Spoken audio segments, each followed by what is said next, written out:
2 సంవత్సరాల పదవీ కాలం పూర్తయింది. మీకు తృప్తినిచ్చిన 3 పనులే ఉన్నాయి. ఈ 2 సంవత్సరాల్లో ఎంత మేర నిధులు పూతలపట్టు నియోజకవర్గానికి తెచ్చినారు? కింద గ్రామీణ ప్రాంతాల ప్రజలకి సౌకర్యాలు కల్పించే విషయంలో పూతలపట్టు నియోజకవర్గంలో జరిగిన ప్రతి పని కూటమి ప్రభుత్వం అధికారంలోకి వస్తే మేమేం చేస్తామని 6 హామీలలో లెక్కల్లో చూపిస్తున్నారు కానీ గ్రౌండ్ రియాలిటీలు ఎక్కడ ప్రజలకు కల్పించలేకపోతున్నారు. ఇచ్చిన ప్రభుత్వానికి తెలుసు, మధ్యలో పంచిన మాలాంటి అధికారులు.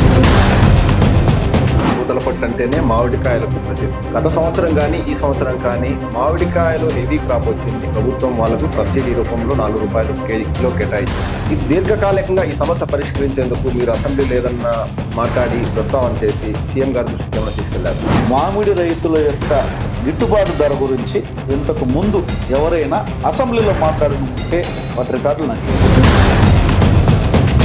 ఈ ప్రభుత్వంలో ఉన్నటువంటి పెద్దలు కుమ్మక్కయ్యి రైతాంగం నుంచి కొనక బడా బాబులందరూ కొంతమంది కలిసి చిన్న వాళ్ళందరూ చితికిపోయి అమ్ముకోలేక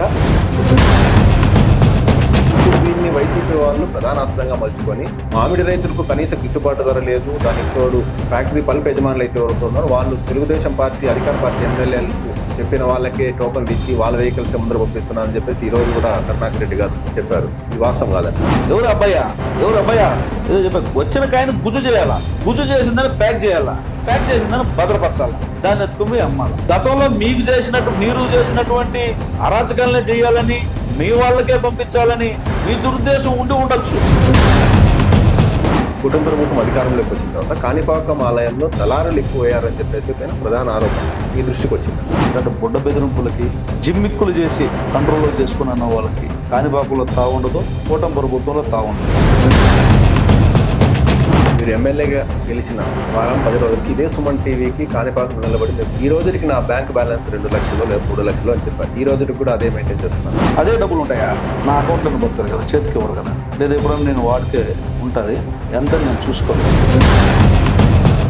పూతలపట్టు నియోజకవర్గం తెలుగుదేశంలోనే తగాదాలు ఎక్కువ ఇటీవల కాలంలో. ప్రధాన కారణం మీ మీదనే ఆరోపిస్తారు. మీరే తగాదాలు పెట్టి మీరు ఆధిపత్యం చెలాయించాలని చూస్తున్నారని చెప్పేసి కూడా వార్తలు వినిపిస్తున్నారు. ఎవడో విసిరే సెటైర్లకి నా దగ్గర అయితే సమాధానం ఉండదు. స్పెసిఫిక్గా ఏదైనా కేసు ఉంటే వాడు చెప్పింది నిజమని అనిపిస్తే జవాబు. త్వరలో జరిగే మంత్రివర్గ విస్తరణలో ప్రధానంగా పేరు వినిపిస్తోంది. మంత్రి కాబోతున్న కలికిరి మురళీమోహన్. వాస్తవం పుకార్లకు సమాధానాలు చెప్పుకొని అది ఒక కొత్త పుకారుగా మార్చుకునే అలవాటు కానీ ఆలోచన కానీ నాకు లేదు. ఎంపీగా దగ్గుమల ప్రసాదరావు ఆయనకు స్థానికంగా ఉన్న ఎమ్మెల్యేలకు పడడం లేదంట. అదేవిధంగా పూతలపట్టు ఎమ్మెల్యేకి కూడా ఇది పడడం లేదంట. వాస్తవం. అలాంటి వాళ్ళు ఎవరన్నా ఉంటే ఇట్లాంటి పుకారు చెప్తానే చెప్పు తీసుకుపోటండి అని ఎవరు మాట అయితే విని అడిగారో వాళ్ళకు వర్తించమని చెప్తాను.